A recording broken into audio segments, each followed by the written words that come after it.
1, versos 6 al 8 y versos 32 al 34. El tema del mensaje en esta mañana es el contenido de nuestro testimonio. El contenido de nuestro testimonio. Y este mensaje pertenece a esta serie, El cristiano como testigo. Juan 1, 6 al 8. Dice así: vino al mundo un hombre enviado por Dios, cuyo nombre era Juan. Este vino como testigo para testificar de la luz, a fin de que todos creyeran por medio de él. No era él la luz, sino que vino para dar testimonio de la luz. Versos 32 al 34.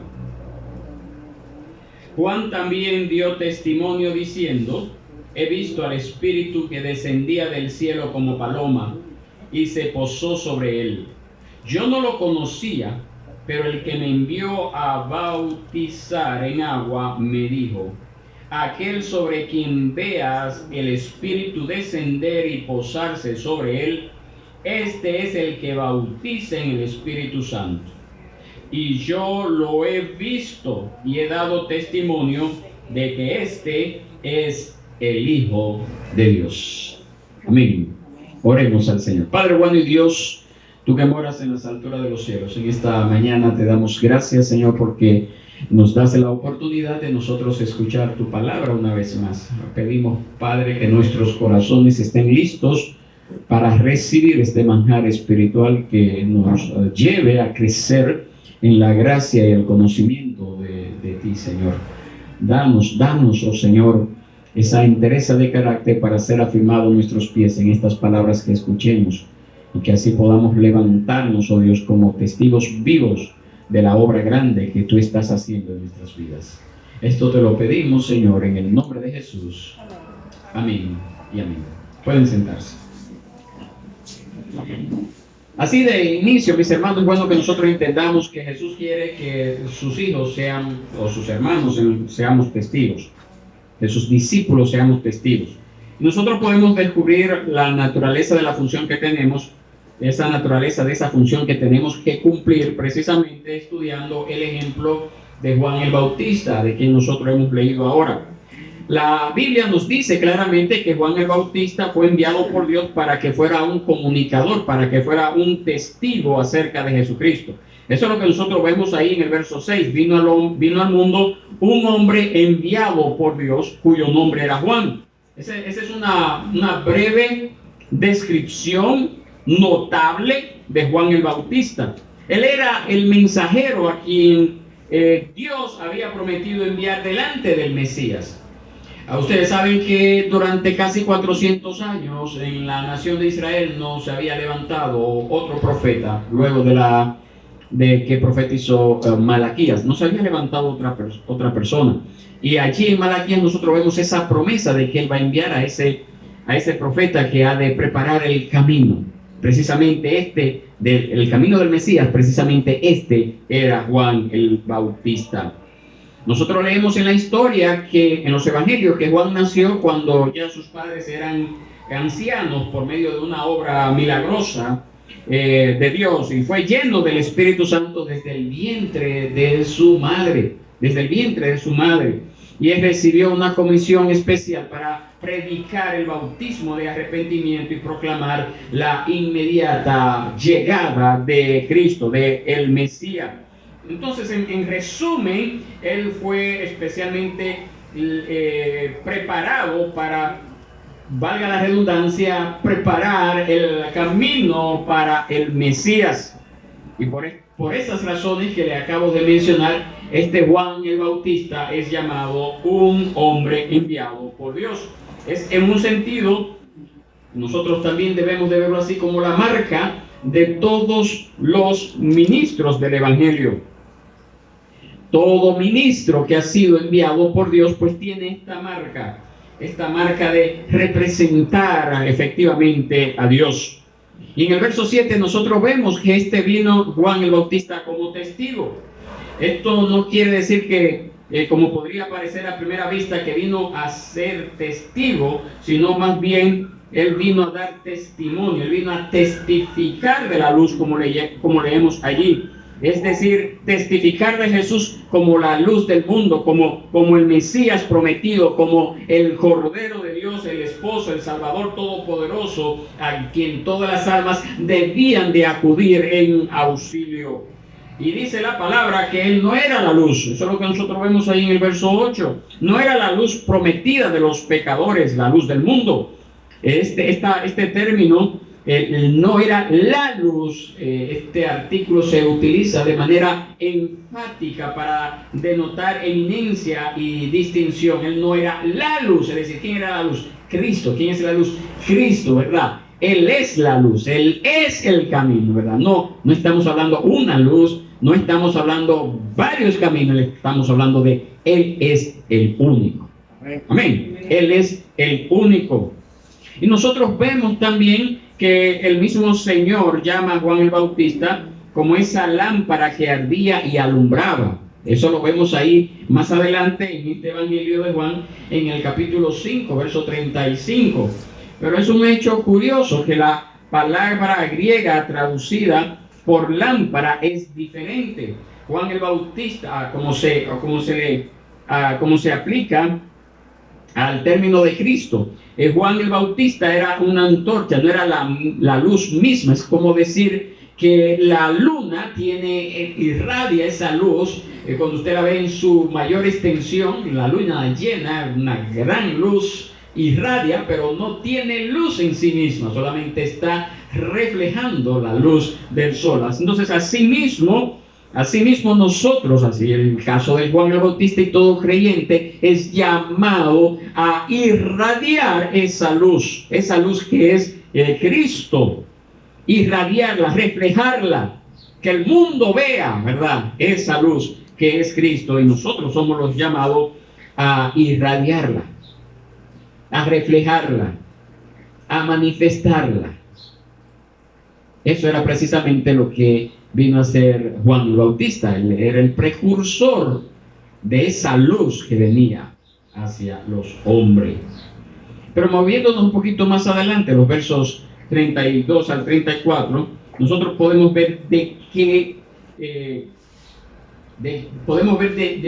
forma se ve el testimonio de Juan el Bautista. ¿De qué forma se ve? Porque en el caso de Juan el Bautista fue un testimonio único en su género.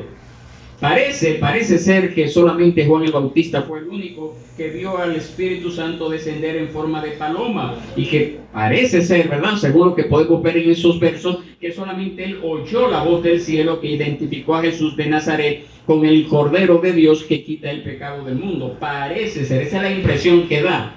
Los otros evangelios nosotros podemos ver cómo dice que cuando Jesús salió, luego de ser bautizado por Juan el Bautista, se abrió el cielo, vino el Espíritu Santo en forma de paloma, se posó sobre él y se oyó una voz del cielo que decía: este es mi Hijo amado en quien tengo complacencia, él oíd. Esa manifestación de la Trinidad, posiblemente, conforme a estos versos 32 al 34, posiblemente solamente Juan en ese momento, a pesar de que habían otras personas, fue el único que lo vio. Es una posibilidad. Entonces, algo que nosotros debemos de entender, que también nosotros somos llamados a ser testigos, nosotros somos llamados a dar testimonio de esta luz, pero es imposible que nosotros demos un testimonio que tenga el mismo contenido que Juan el Bautista. Pero algo que nosotros debemos de tomar en cuenta y debemos de hacernos nuestro como creyentes, es que cada discípulo, cada hijo de Dios tiene un testimonio único en su género.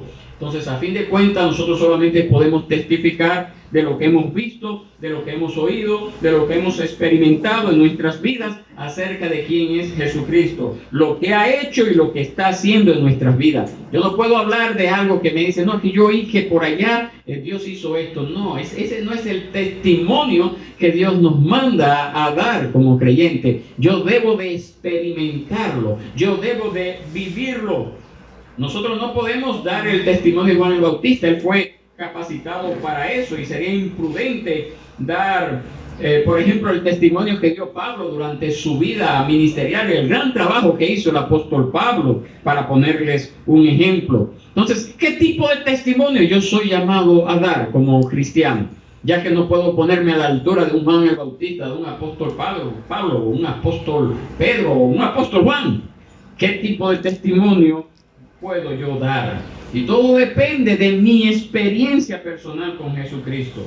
Vuelvo y repito, es imposible que nosotros podamos testificar de lo que no conocemos. Por eso es tan importante autoexaminarnos y confirmar si ha habido una experiencia de salvación en nuestro corazón. Todo comienza desde allí y todo termina allí, porque esa es la meta de todo cristiano. En primer lugar, tener una experiencia de salvación, tener un encuentro personal con Cristo, y luego de haber tenido esa experiencia personal con Cristo, entonces mi deber, mi responsabilidad es compartir, es llevar a muchísimas almas también a los pies de Cristo. Ese es mi deber. Pero primeramente tengo que tener una experiencia personal con Cristo. Entonces, si yo no he tenido esa experiencia, ¿de qué voy a hablar? ¿De qué va a estar, de qué va a estar basado mi testimonio? ¿Cuál va a ser el contenido de mi testimonio si yo no he tenido esa experiencia personal con Cristo? Entonces, en esta mañana yo quiero llevarles a que ustedes de una manera breve conozcamos todos de 7 maneras en las que podemos testificar acerca de Cristo luego de haberle conocido. Pero lo primero es que tenemos que autoexaminarnos y saber si yo he conocido al Señor en verdad, o solamente lo he oído de referencia, o solamente lo he oído porque se predica mucho en esta iglesia acerca de Cristo, o solamente lo he oído porque en esta sociedad se habla mucho de Dios, pero no he tenido una experiencia personal con Él. Si eso no ha ocurrido, entonces este mensaje se queda corto hasta que usted pueda arreglar cuentas con Dios, hasta que usted pueda restablecer esa relación que se ha perdido a causa de nuestra naturaleza pecaminosa. Entonces usted tiene que venir en arrepentimiento y fe delante de Dios, confesar sus pecados, reconocer que usted ha andado el camino errado, que usted se ha desviado de la verdad, que usted no ha obedecido sus mandamientos y que a partir de ahora usted quiere vivir conforme a su divina voluntad, que quiere vivir conforme a los planes y propósitos de Dios para esta vida y para la vida futura. Es lo primero, mis hermanos. Ahora bien, si usted ha conocido al Señor y Él ha venido a ser el Salvador de su vida, usted lo ha confesado con sus labios y ha creído en su corazón que Dios le levantó de los muertos, usted tiene vida eterna asegurada y usted entonces es llamado a ser testigo de Él. No solamente se queda, gloria al Señor, ya yo fui salvo, gloria al Señor, ya yo voy para el cielo, gloria al Señor, esta es la mejor vida. No se puede quedar allí. Yo tengo que testificar y que tengo que llevar también muchas almas a los pies de Cristo. Entonces eso es lo primero que yo debo de ver. Yo debo de conocer si me he arrepentido, si he conocido al Señor. Y si lo he conocido, entonces debo de testificar precisamente del gozo de ser perdonado. El convencimiento del pecado, el sentimiento de culpa, la sensación de faltarle algo, el hambre de Dios. Todo eso pueden ser factores primordiales que nos llevan a nosotros a poner nuestra fe en Jesucristo, quien vino precisamente a resolver el problema del pecado. Es causa de gozo esa seguridad de que por fe en Él todo está bien ahora, entre mí y mi Creador. Todo está bien con Él. Toda persona es una persona necesitada del perdón divino. Toda persona necesita ese perdón divino. Pero no todos saben encontrarlo. Si lo hemos recibido, entonces debemos de testificar acerca de ese gozo que viene como resultado del perdón. Y eso también puede animar a otros a tener fe en el Dios de gracia que tiene a su cargo el asunto de perdonar a los pecados. Como dice el Salmo 32, cuán bienaventurado es aquel cuya transgresión es perdonada, cuyo pecado es cubierto. Cuán bienaventurado es el hombre a quien el Señor no culpa de iniquidad y en cuyo espíritu no hay engaño. cuán bienaventurado es esta persona. Entonces testifique de esto. Si usted ha sido perdonado, si usted siente el gozo de la salvación en su vida, testifique de esto, hable de esa gracia que Dios le ha dado, compártalo, no se le quede para usted, no sea egoísta, comparte estas buenas nuevas. En segundo lugar, testifique acerca del gozo de la vida eterna. Juan capítulo 3, verso 16 nos dice: porque de tal manera amó Dios al mundo, que ha dado a su Hijo unigénito, para que todo aquel que en él cree no se pierda, mas tenga vida eterna. Pero también nos dice el verso 36 de ese capítulo 3: el que cree en el Hijo tiene vida eterna, pero el que no obedece al Hijo no verá la vida, sino que la ira de Dios permanece sobre él. Y Juan capítulo 17, verso 3 nos dice: y esta es la vida eterna, que te conozcan a ti, el único Dios verdadero, y a Jesucristo, a quien has enviado. La vida eterna no viene al final de nuestro peregrinaje, como tenemos el caso de nuestra hermana que falleció ayer. No viene no es que ella ahora tiene la vida eterna. La vida eterna la tuvo, la recibió en el momento en que Cristo vino a su vida. Es una posesión presente para todos los que reciben a Jesucristo como el Señor de la vida y el Señor sobre la muerte. Todo aquel que ha recibido a Cristo como Señor y Salvador personal tiene vida eterna ahora. No es que lo vamos a tener mañana o cuando yo me muera. Ya yo tengo vida eterna ahora. Y poder descansar en esa certeza de que yo tengo una relación duradera y eterna, entonces eso contribuye a vivir una vida gozosa, una vida llena de esperanza. Entonces demos testimonio de eso que ya tenemos, de eso que ya poseemos. ¿Cómo yo puedo dar testimonio de eso que ya poseemos? Bueno, precisamente ese último pasaje de Juan capítulo 17, verso 3, que nos dice: y esta es la vida eterna. ¿Cuál es la vida eterna? Que te conozcan a ti, el único Dios verdadero, y a Jesucristo, a quien has enviado. El mayor testimonio que usted puede dar a una persona es estar en una iglesia hoy, a esta hora. Ese es el mayor testimonio. Testifique en tercer lugar acerca de esa amistad que usted tiene con Jesucristo. Como nos dice Juan capítulo 15, verso 15. La mayoría de nosotros no titubeamos a hablar con otras personas acerca de las cosas buenas que tenemos.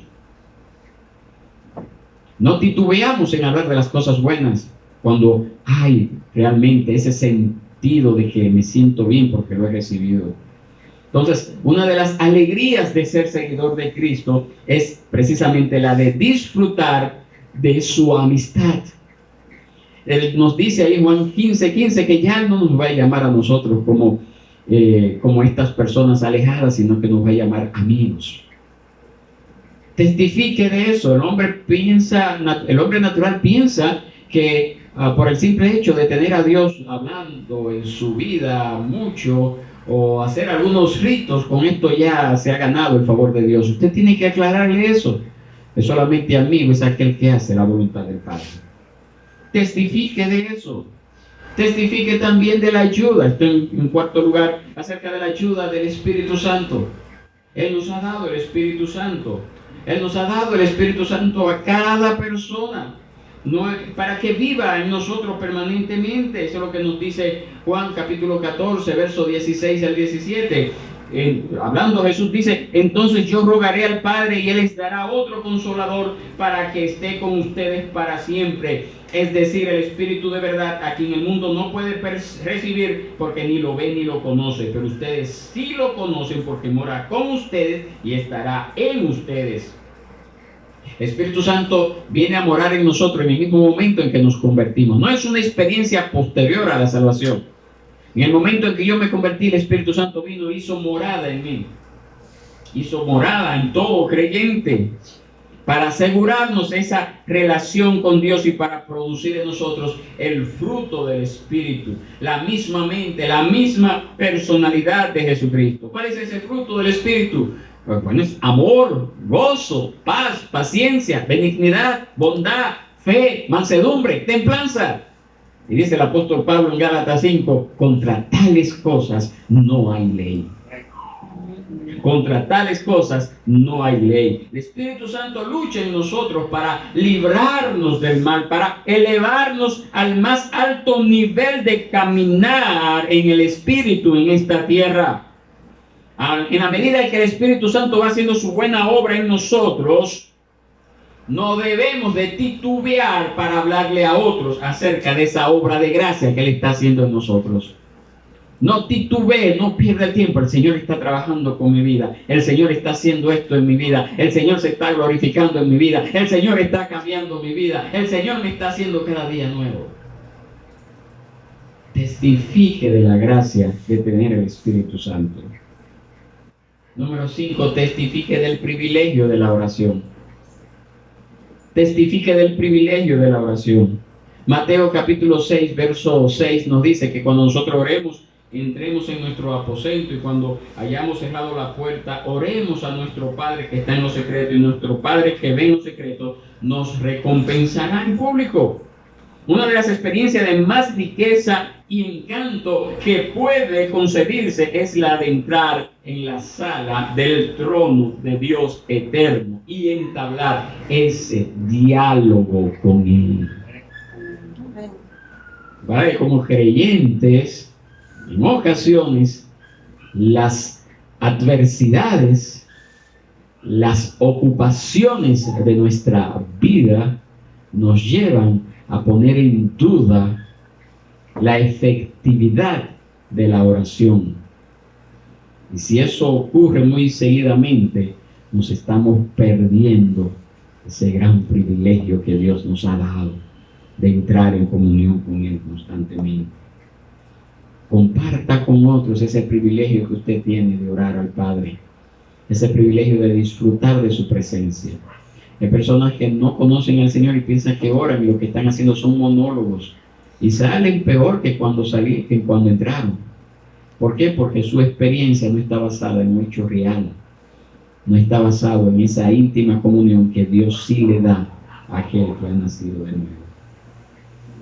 Número 6, testifique acerca de esa dirección divina en tiempos de incertidumbres. Testifique de cómo Dios le dirige. La vida se compone de decisiones. Todos son decisiones en la vida. Son muchos los caminos que podemos seguir y a veces es sumamente difícil saber qué se debe de hacer. Entonces, en esas ocasiones nosotros podemos estudiar, entregarnos a la oración, seguir los impulsos profundos que provienen del Espíritu Santo y escuchar, claro está, los consejos de nuestros amigos cristianos. Lo principal es buscar que Dios nos guíe y nos gobierne. Nosotros no andamos por vista, sino por fe. Siempre hay un riesgo involucrado en las decisiones que tomamos. Y en la mayoría de los casos podemos al punto saber que hemos tenido la dirección de Dios cuando miramos retrospectivamente a esas decisiones, que hemos visto la dirección de Dios. Una vida de oración nos va a llevar a una vida bajo dirección.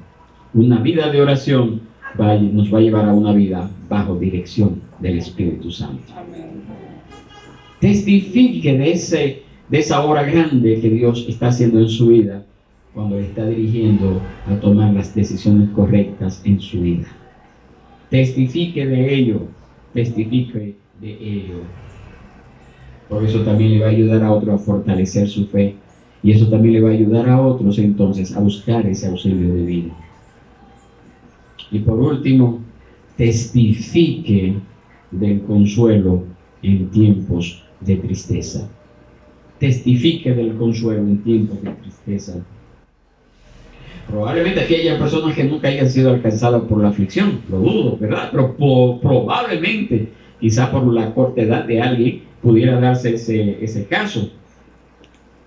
Pero lo cierto es que cuando llegamos a cierta edad, ya todos hemos pasado en mayor o menor medida por momentos difíciles, momentos de tristeza, momentos de dolor, momentos de pérdida. Cuando esos momentos llegan, da tanta fortaleza, da tanto consuelo, da tanta ayuda, de que nosotros podemos descansar en el Señor. que nosotros podemos ser fortalecidos en el Señor, que nosotros podemos estar confiados que toda situación que ha ocurrido busca en primera instancia glorificar el nombre del Señor y en segunda instancia llevarnos a crecer, llevarnos a madurar, llevarnos a experimentar la gracia de Dios. Y al final del tiempo, esa esperanza gozosa que nosotros podemos encontrar en el libro de Apocalipsis, cuando ya nos encontremos de aquel lado de la eternidad, en aquel lugar donde ya no habrá dolor, donde ya no habrá quebranto, donde ya no habrá tristeza, donde ya no habrá sufrimiento, donde ya no habrá enfermedad ni muerte. Esa es la esperanza de nosotros como creyentes. Entonces tenemos que testificar de esa esperanza que tenemos.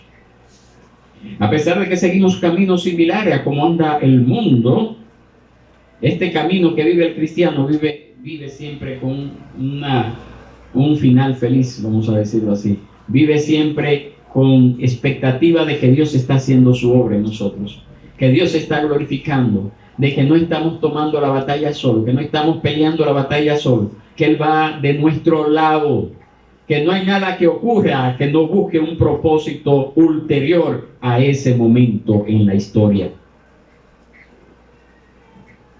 El que no conoce al Señor no tiene esperanza, puede poner su confianza en el hombre, puede poner su confianza en que cambie el gobierno, puede poner su confianza en que le vaya bien en un negocio, puede poner su confianza en que cambie de trabajo y gane mejor.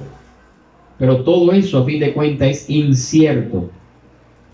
El creyente, a pesar de que, bueno, se esfuerza en trabajar, se esfuerza en lograr un mejor estilo de vida, pero a pesar de ello, su esperanza, su confianza está puesta en las manos de Dios. Y sabe y está seguro que no hay nada que ocurra en su entorno que no sea porque Dios así lo ha permitido, buscando algún propósito para su vida.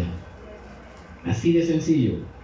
No hay nada que ocurra al creyente que no sea porque Dios esté buscando enseñarnos algo, transmitirnos algo, ganar experiencia, lo que sea, mis hermanos. Por esa razón debemos de testificar entonces. Testificar, hablarle a otros de esa ventaja que usted tiene como cristiano, esa misericordia que el Señor le ha dado. Entonces, mis hermanos, el contenido de lo que nosotros testificamos, nuestro testimonio personal, va a ser determinado por esas experiencias personales en el Señor. Si hemos tenido esas experiencias personales en el Señor, no podemos privar a otros para que ellos también puedan conocer a ese Dios al cual nosotros estamos experimentando en carne viva. No nos defraudemos a nosotros mismos del gozo de compartir las buenas nuevas de lo que Dios está haciendo en nuestras vidas. De lo que Dios está haciendo en nuestras vidas. Nosotros debemos recordar que privilegios como estos que le hemos mencionado son todos posesión de aquellos que reciben a Cristo por la fe y le siguen en sus caminos como su Salvador. Ese es el privilegio que Dios nos ha dado mientras estemos aquí en la tierra. Hemos nacido de nuevo, hemos recibido esa promesa de esa patria celestial.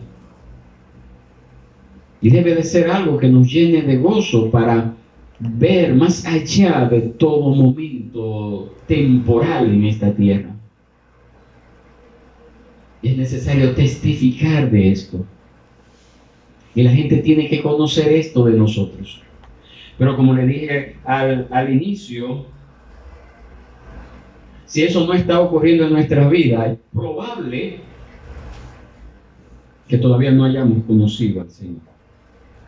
Entonces, esta es la primera pregunta que debemos de hacernos para testificar para tener contenido, mejor dicho, en nuestro testimonio. ¿Soy yo hijo de Dios? ¿He nacido de nuevo? ¿Tengo yo las marcas que acompañan al nuevo nacimiento? ¿Tengo convicción de pecado? ¿Tengo fe en Jesús? ¿Tengo amor por los otros? ¿Tengo una vida justa y tengo una vida separada del mundo? No podemos estar conformes hasta que demos una respuesta satisfactoria a esas preguntas.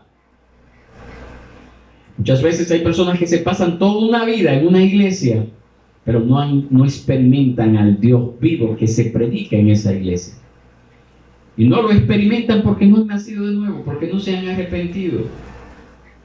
Y están al estilo, no en el peor caso como Judas, ¿verdad? Pero un estilo parecido como Judas. Estuvo allí con el maestro por excelencia, el mejor maestro. ¿Quién? ¿Ah? ¿Quién podría decir que tendría otro maestro mejor que este que tuvo Judas durante 3 años? Caminando, oyendo las enseñanzas, viendo los milagros, durmiendo con él cuando tomaba la noche. Y aún así nunca conoció al Señor. El contenido de nuestro testimonio está basado en mi experiencia, mis hermanos. Yo debo de predicar el Evangelio. Yo debo de llamar a la gente al arrepentimiento conforme a la palabra. Pero esa predicación tiene que estar acompañada de evidencias que yo he experimentado, que yo he vivido. No puedo ofrecerle algo a alguien no puedo ofrecerle algo a alguien si yo no he experimentado eso que le estoy ofreciendo a esa persona. Entonces el llamado, mis hermanos, que en esta mañana nosotros podamos examinarnos a nosotros mismos y ver si en nosotros ha nacido la verdadera fe. Si nosotros estamos en la verdadera fe. Y si no es así, entonces que este sea el día en que marque el antes y el después en su vida. Y que este sea el día entonces que usted comience a experimentar estas experiencias renovadoras con el Señor, para que así pueda estar acompañada de ese testimonio vivo juntamente con la predicación del Evangelio. Y así estas vidas puedan no solamente oír lo que Dios hace, sino que lo pueda ver en usted. Que lo pueda ver en usted. Muchas veces fracasamos en nuestro testimonio por una de 2 razones. O no predicamos, no hablamos y pensamos que esto es algo que debe de surgir naturalmente. No es así, hay que predicar. O en segundo lugar, lo que predicamos está vacío. Y está vacío porque no hemos tenido una experiencia personal con Cristo.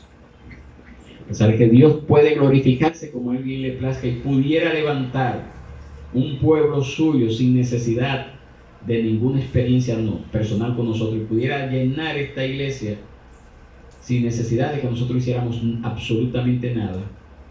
Pero a pesar de ello, a Dios le ha placido que nuestra predicación, nuestro testimonio, preceda la salvación de las almas. Entonces nuestro deber, examinarnos, saber si estamos en la fe, saber si somos hijos de Dios, saber si hemos nacido de nuevo, saber si tenemos esas marcas que acompañan al nuevo nacimiento. Y en consecuencia, si mi respuesta es afirmativa a esto, disponerme entonces a predicar su palabra, acompañándola de ese testimonio vivo de lo que Dios está haciendo en nuestras vidas. Que Dios nos bendiga, que Dios nos guarde y que permita en nosotros entonces dar testimonio de la verdad con una experiencia viva. Estemos de pie y oremos al